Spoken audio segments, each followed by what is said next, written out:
Hello friends. आज हम लोग इस वीडियो में हम लोग सामाजिक विज्ञान का भूगोल का एनसीईआरटी का हम लोग सेवेंथ चैप्टर देख रहे हैं जो सेवेंथ क्लास का है। उसमें हम लोग आज टॉपिक में पढ़ेंगे मानवीय पर्यावरण बस्तियां, परिवहन एवं संचार। तो चलिए स्टार्ट करते हैं। हम लोग इस लेसन में शुरुआत करते हैं कि प्रारंभिक मानव कैसे थे।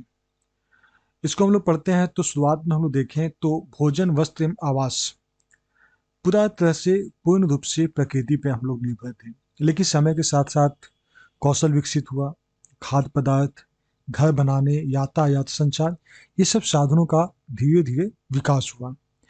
वृक्ष एवं गुफाओं पे पहले लोग निवास करते थे। जब उन्होंने फसल उगाना शुरू किया तो फसल उगाने के लिए उनको फसल काटने के लिए इंतजार करना पड़ता था। तो उसके लिए एक अस्थायी जगह बनाना आवश्यक हो गया और धीरे धीरे वो बस्तियों का विकास नदी घाटी के निकट हुआ, क्योंकि वहाँ पर्याप्त मात्रा में जल उपलब्ध था और वहाँ पर उसके साथ साथ भूमि भी उपजाऊ थी। तो वहाँ पर आराम से इन लोग फार्मिंग भी करने लगे, एग्रीकल्चर भी होने लगा और उसके साथ साथ जो पीने के लिए जो जल होता है यानी वाटर अवेलेबिलिटी भी हो गई। तो इस तरह से विकास हुआ। व्यापार, वाणिज्य एवं विनिर्माण जिसको कहते हैं कंस्ट्रक्शन, इसके विकास के लिए मानव बस्तियां धीरे धीरे वो बड़ी होती गई और इसी का एक एग्जाम्पल है कि नदी घाटी के निकट बस्ती पनपने लगी। सिंधु घाटी सभ्यता, मेसोपोटामिया का सभ्यता जो टिग्रिस नदी के किनारे हुआ डेवलप, मिस्र का सभ्यता जो नील नदी के किनारे हुआ, और सिंधु घाटी हम जैसे कि हम लोग जानते हैं कि इंदस नदी या सिंधु नदी के किनारे इस तरह की सभ्यता विकसित हुआ। तो ये हमारे प्रारंभिक मानव का इस प्रकार शुरुआत हुआ। प्रारंभिक मानव के बाद में अभी इन लोग चूंकि बस्तियां बना के रहने लगे। अब बस्तियां होता क्या है? बस्तियां वो स्थान होता है जहां पर लोग अपने लिए घर बनाते हैं। शुरुआत में हम लोग पहले बात किए हैं कि वो वृक्ष पे रहते थे। जब उन्होंने फसल उगाना शुरू किया तो फसल उगाने के लिए और फसल को काटने के लिए, यानी फसल उगाना और काटने के बीच में एक समय का अंतराल होता था, तभी वो फसल को पकने के बाद में काटा जाता था। तो इस वजह से वहां पर लोग कुछ दिन के लिए रहने लगे। अब रहने लगे तो वहां पर एक घर बनाने लगे। इसी तरह से वहां पे एक अस्थाई घर बनाना जरूरी हो गया था। अस्थाई घर बनते बनते वहां पर धीरे धीरे बस्तियों का विकास हो गया जो नदी घाटी के नजदीक हुआ, क्योंकि वहां पे जल था। तो इस प्रकार बस्तियों का निर्माण हुआ। अब हम लोग बात करते हैं बस्तियों का प्रकार। बस्तियां दो तरह की होती थी, एक अस्थाई और एक अस्थाई।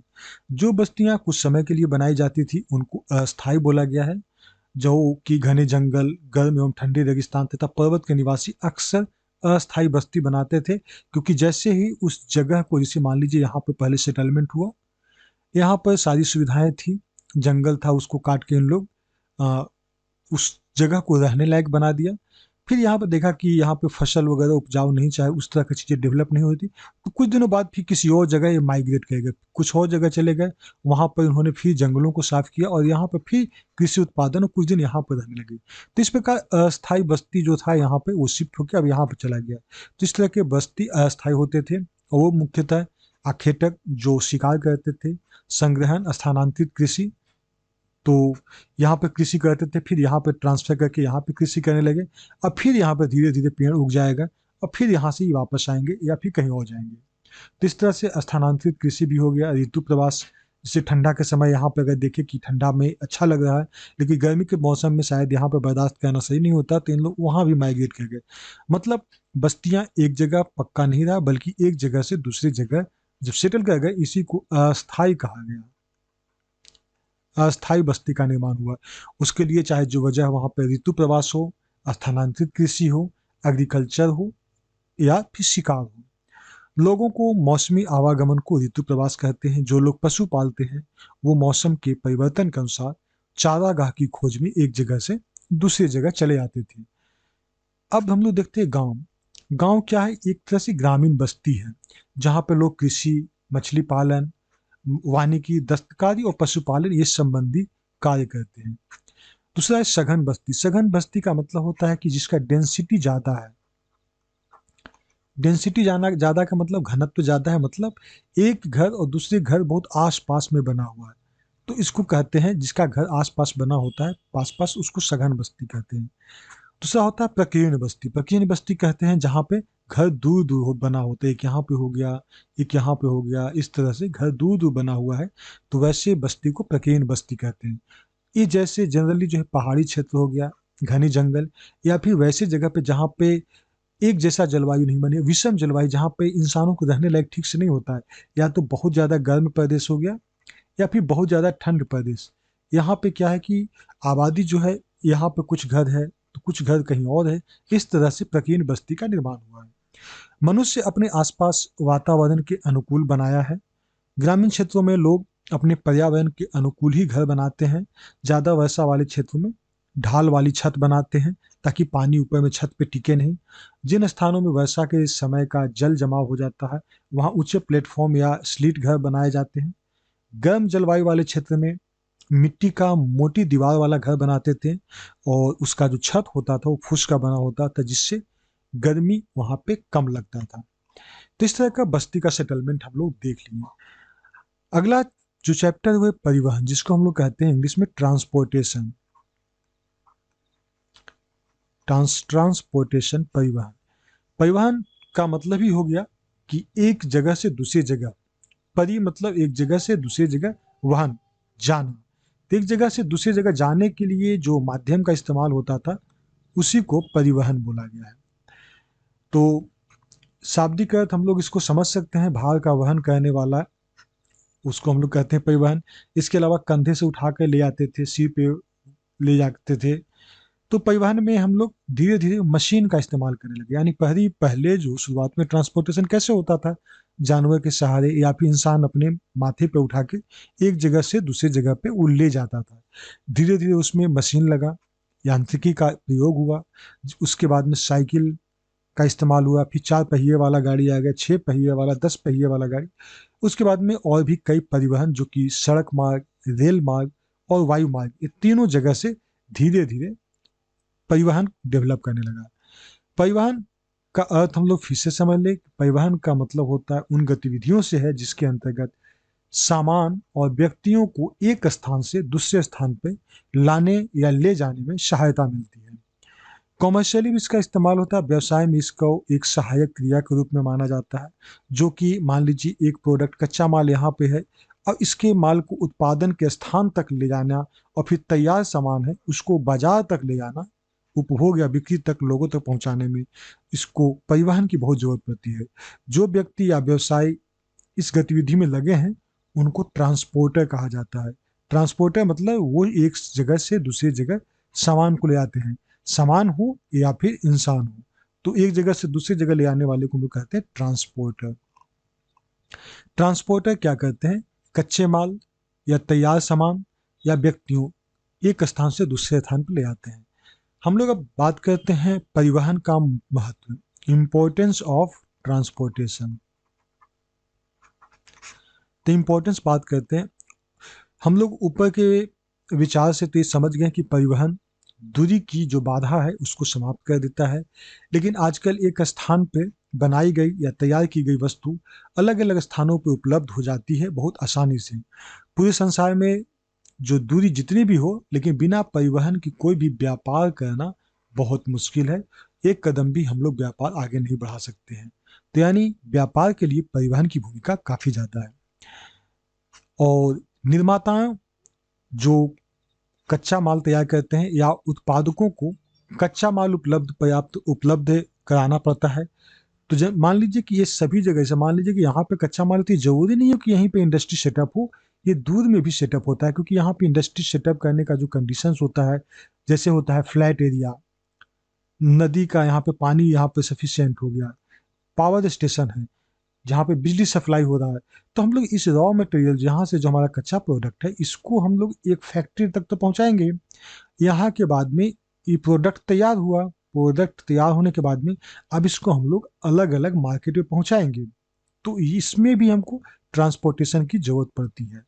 ठीक है, तो यही चीज़ के बारे में बात किया जा रहा है। तो जो निर्माता उत्पादक है, उनको जो कच्चा मटेरियल है, रॉ मटेरियल, वो उपलब्ध हो जाता है, अपनी फैक्ट्री तक लाते हैं, फिर वहाँ से वो एक जगह से दूसरी जगह ट्रांसपोर्ट करके फिर यहाँ पे मार्केट में पहुँचा देते हैं। दूसरा देखिए, उपभोक्ताओं को वस्तुएं उपलब्ध कराना। अब परिवहन की सहायता से मान लीजिए प्रोडक्ट तैयार हुआ, तो यहाँ से हम उन वस्तुओं को जो ज़रूरतमंद है, जो कंज्यूमर्स हैं, उपभोक्ता हैं, उनको तक हम लोग पहुँचा देते हैं। इसकी वजह से क्या होता है कि अब दूर-दराज स्थान पे भी प्रोडक्ट तैयार होता है और उसका सामान जो है दूर-दूर तक क्षेत्रों में उसको बाँटा जा सकता है। अब इसी का एक नतीजा है कि हम लोग विदेशी शूज़ या विदेश के सामान में जो विदेश के कंपनी में बना हुआ प्रोडक्ट को हम लोग आसानी से अपने देश में या फिर छोटे-मोटी जगह पे भी इस्तेमाल कर रहे हैं। उसका मेन वजह है ट्रांसपोर्टेशन। लोगों का जीवन स्तर को बेहतर बनाने के लिए भी परिवहन साधन बहुत महत्वपूर्ण है। बड़े पैमाने पे सामान का उत्पादन होता है, कम लागत में। इससे लोग अपनी इस पसंद का और अलग-अलग कीमत वाला बढ़िया किस्म का सामान खरीदने की इच्छा जगता है। इससे लोगों का जीवन स्तर धीरे-धीरे ऊँचा होने लगता है। कम लागत में अधिक उत्पादन को सुविधाजनक बनाता है। अब जैसे हम लोग का अगर कच्चा मटेरियल यहाँ पे लिए और यहाँ से ट्रांसपोर्टेशन ही अगर हमको ज़्यादा पहुँच गया कंपनी तक पहुँचाने में, तब हम लोग स्वाभाविक है इसका इसी का जो प्रोडक्ट बनेगा, उसी में हम लोग पैसा जोड़ लेंगे ट्रांसपोर्टेशन का भी। लेकिन अगर ट्रांसपोर्टेशन आसान है, तो प्रोडक्ट भी हमारे पास आसानी से पहुँच जाएगा। यानी कम लागत में अधिक उत्पादन को हम लोग सुविधाजनक बनाता है। तो ये बेसिकली बुनियादी ढांचे में गिना जाता है। परिवहन सुगमता से मानव शक्ति एवं आवश्यक कच्चा माल विनिर्माण के लिए विनिर्माण के लिए अंतिम रूप से चयनित स्थान पर उपलब्ध कराया जाता है। हम लोग अब पांचवा पॉइंट देखें, आपातकाल या फिर जो प्राकृतिक आपदा आता है, जो नेचुरल डिजास्टर आता है। नेचुरल डिजास्टर जो आता है, प्राकृतिक आपदा, ऐसी स्थिति में सहायता पहुंचाने के लिए भी हमको परिवहन की जरूरत पड़ती है। जहां पर कुछ आंतरिक गड़बड़ी हो, अशांति हो या फिर राष्ट्रीय संकट हो, तो इस सभी जगह परिवहन की जरूरत पड़ती है। जब हमारा देश गुलाम था और जब हम लोग आज़ादी के लिए लड़ाई लड़ रहे थे, संघर्ष कर रहे थे, तो वहाँ पे ट्रांसपोर्टेशन एक बहुत भूमिका निभाई थी, जो कि ट्रांसपोर्टेशन के रूप में उस समय ट्रेन था। रोजगार सृजन में भी मदद करता है। अब ट्रांसपोर्टेशन होगा तो ज़्यादा प्रोडक्ट बनेगा, ज़्यादा रॉ मटेरियल एक जगह से दूसरी जगह ट्रांसपोर्ट होगा और उसके लिए बहुत सारे गाड़ी चालक होंगे, कंडक्टर होंगे, पायलट होंगे, कर्मचारी होंगे। ये सब चीज़ों का जब डेवलपमेंट होगा, तब वहाँ पे बहुत सारे रोजगार का सृजन भी होगा। इसके अलावा कुछ लोगों को परिवहन में अप्रत्यक्ष रूप से भी रोजगार मिलेगा, जैसे फैक्ट्री में काम करेंगे। फैक्ट्री का प्रोडक्शन ज़्यादा बढ़ेगा तो ज़्यादा लोग वहाँ पे काम करेंगे। परिवहन अगर रहेगा तो लोग, मजदूर जो है, एक जगह से दूसरी जगह जाकर भी सुविधाजनक रूप से अपना काम करेंगे। सातवां में बेसिकली वही चीज़ बोला गया है जो हम लोग इसके पहले डिस्कस किए हैं कि मजदूरों का गतिशीलता में सहायक होगा। मजदूर अब एक जगह से, पहले था कि अपने एरिया में ही वो काम करते थे, अब मजदूरी करने के लिए वो अब गुजरात, सूरत, हरियाणा, पंजाब, बहुत दूर दूर जगह अब जाने लगे। क्यों? क्योंकि अब हरियाणा या पंजाब या गुजरात से डायरेक्ट बस जो है वो अब उस गांव तक पहुंच जा रही है जहां से मजदूरों को उठाना होता है। तो मतलब मजदूरों में गतिशीलता आनी शुरू हो गई। उसका मेन वजह परिवहन। राष्ट्रों के निकट लाने में सहायक। अब परिवहन से ही लोग तथा माल एक देश से दूसरे देश में आसानी से पहुंचा देते हैं और इससे क्या होता है कि विभिन्न देशों के लोगों में संस्कृति, विचार और रीति रिवाज का भी आदान प्रदान होता है। परिवहन का माध्यम देखें तो परिवहन का माध्यम में हम लोग मोटरसाइकिल, ट्रक, बस, कार, जीप हम लोग मुख्य रूप से समझते हैं। तो परिवहन के माध्यम हम लोग तीन या चार माध्यम हम लोग इसमें देख रहे हैं। पहला हो गया सड़क, रोडवेज। दूसरा हो गया ट्रेन। तीसरा हो गया हम लोग शिप का इस्तेमाल करते हैं, वाटरवेज। और चौथा हो गया एयरप्लेन हम लोग इस्तेमाल करते हैं। तो ये सब जो है ट्रांसपोर्टेशन का साधन हो गया। सड़क परिवहन देखें तो सड़क मार्ग से हम लोग पहले घोड़े, ऊंट, गधा का इस्तेमाल करते थे, अब मोटर वैन चलने लगा, ट्रक चलने लगा, जानवर, इंसान सब एक जगह से दूसरी जगह से अब जाने लगे। आप इसको देख सकते हैं कि कैसे ट्रांसपोर्टेशन शुरू हुआ। तो हम लोग इसको देख लिए, यहाँ पर देख सकते हैं कैसे रोड ट्रांसपोर्टेशन है। उसके बाद में आता है रेल परिवहन। रेल परिवहन की बात करें तो इसमें बहुत सारे मालगाड़ी, यात्री गाड़ी, ये सब रेलवे में भी सुविधाएं हो गई। अच्छी अच्छी ट्रेन चलने लगी हैं, पटरियाँ बिछने लगी और रेल परिवहन भारत सरकार के स्वामित्व में है और माल के परिवहन में इसका बहुत बड़े पैमाने पर इस्तेमाल किया जाता है। तो ट्रांसपोर्टेशन का अभी बहुत ही प्रमुख साधन के रूप में ट्रेन को माना जाता है, रेलवे को माना जाता है। अब आता है जल परिवहन। जल परिवहन का मतलब होता है कि माल एवं यात्रियों, इन लोगों को एक जगह से दूसरी जगह पहुंचाने के लिए जल मार्ग का इस्तेमाल किया जाता है। मतलब जैसे कि समुद्र हो गया, नदी हो गया, ये सब का इस्तेमाल किया जाता है। तो हम लोग इसमें देखेंगे कि चूंकि हमारे यहाँ या पूरा पृथ्वी पे सबसे ज़्यादा जल की मात्रा है, तो जो जल परिवहन हो गया, वाटरवेज, उसकी भूमिका बढ़ जाती है, क्योंकि इसी माध्यम के द्वारा एक देश दूसरे देश से कनेक्टेड हो सकता है, जिसकी वजह से अंतर्राष्ट्रीय व्यापार बढ़ेगा, और अंतर्राष्ट्रीय व्यापार बढ़ेगा उसके साथ साथ एक देश दूसरे देश से मिलेंगे, जुड़ेंगे और कल्चर का डेवलपमेंट होगा। खासकर ट्रेड के लिए सबसे ज़्यादा वाटरवेज यानी जल परिवहन यानी शिप का इस्तेमाल किया जाता है। अब हम लोग का अगला जो आ जाता है वो है वायुयान यानी हवाई जहाज। इसमें भी सामान ले जाते हैं जो कि कम समय में ज़्यादा दूरी तय कर लेते हैं, और व्यक्तियों को ले जाने के लिए भी हवाई जहाज़ का इस्तेमाल किया जाता है। इसका परिवहन कॉस्ट थोड़ा ज़्यादा है कंपेरेटिवली, लेकिन यहाँ पे हल्का वस्तु या फिर इंसानों को एक जगह से दूसरी जगह ले जाने, जैसे दवा हो गया, मशीन का पुर्जा हो गया, इलेक्ट्रॉनिक सामान हो गया, ये सब जगह को एक जगह से दूसरी जगह कैरी किया जा सकता है हवाई जहाज़ से। इसमें क्या होता है, हमारे पास समय की बचत होती है, और हम लोग काफ़ी लंबा दूरी हम लोग काफ़ी कम समय में तय कर सकते हैं। हम लोग अब नेक्स्ट देखें संचार। संचार क्या है? संचार दूसरों के पास तक सूचना पहुंचाने का एक प्रक्रिया है। इसी को कहते हैं संचार, जिसको हम लोग कहते हैं कम्युनिकेशन। कम्युनिकेशन कम्युनिकेशन कहते हैं संचार। तकनीकी विकास के साथ साथ ये सुविधा धीरे धीरे डेवलप होते चला गया, और एक समय आया, ऐसा आया कि पूरा विश्व में सूचना क्रांति आ गई।